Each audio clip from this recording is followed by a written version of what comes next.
Hello friends, welcome to TrendTech Guide. Today I'll show you how to change password in Windows 10. So let's start. First of all, you can see I'm here in my Windows.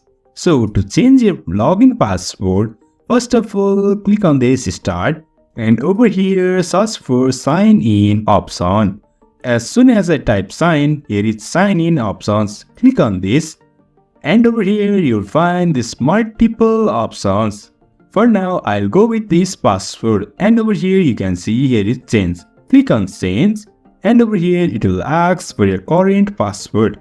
I'll enter mine and hit next. And now you can create the new password.